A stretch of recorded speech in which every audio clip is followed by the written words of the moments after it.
Daily taste the daily. Telangana Jagruthi అధ్యక్షురాలు Kavitha BRS మీద పెద్ద బాంబేశారా? ఆ దెబ్బకు పార్టీ ఉక్కిరిబిక్కిరవడం ఖాయమా? ఈసారి డైరెక్ట్ గా కేటీఆర్ ని టార్గెట్ చేస్తూ ఇరికించేశారా? తాజాగా ఏ విషయంలో గులాబీ దళాన్ని ఇరుకుని పెట్టారు ఎమ్మెల్సీ?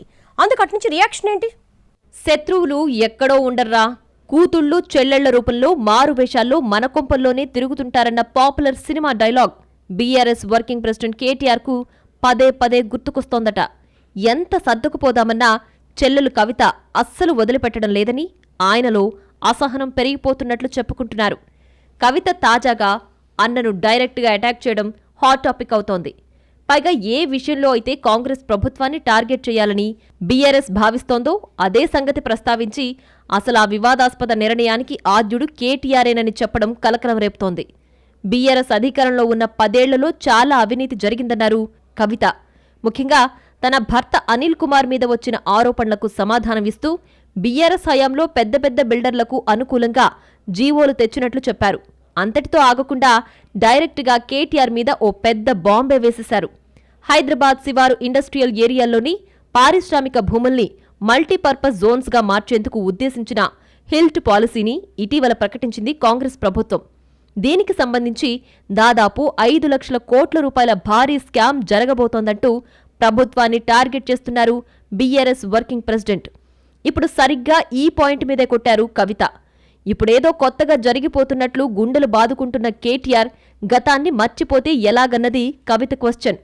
అసలు ఈ హిల్ట్ పాలసీకి గతంలోనే పునాది పడిందని, బీఆర్ఎస్ అధికారంలో ఉన్నప్పుడే జీవోలిచ్చారని చెప్పి బీఆర్ఎస్ పెద్దలకు షాక్ ఇచ్చారు జాగృతి అధ్యక్షురాలు.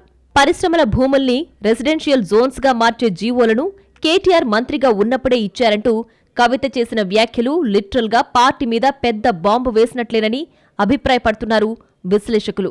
ఇలాంటి హిల్ట్ విషయంలో సాధారణంగా కాంగ్రెస్ పార్టీ నేతలు విమర్శలు చేస్తే అదో లెక్క, రాజకీయ ఆరోపణగా కొట్టిపారేసేవారు.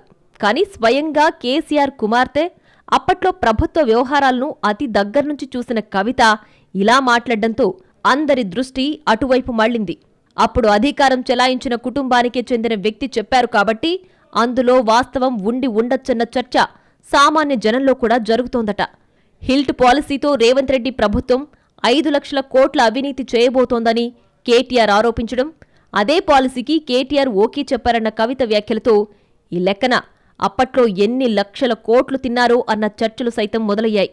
కవిత ఇలా అన్న మీదే డైరెక్ట్ అటాక్ మొదలుపెట్టడంతో ఇక నుంచి పార్టీలో కేసీఆర్ మినహా ఎవ్వర్నీ ఉపేక్షించకపోవచ్చన్న అభిప్రాయం బలపడుతోంది.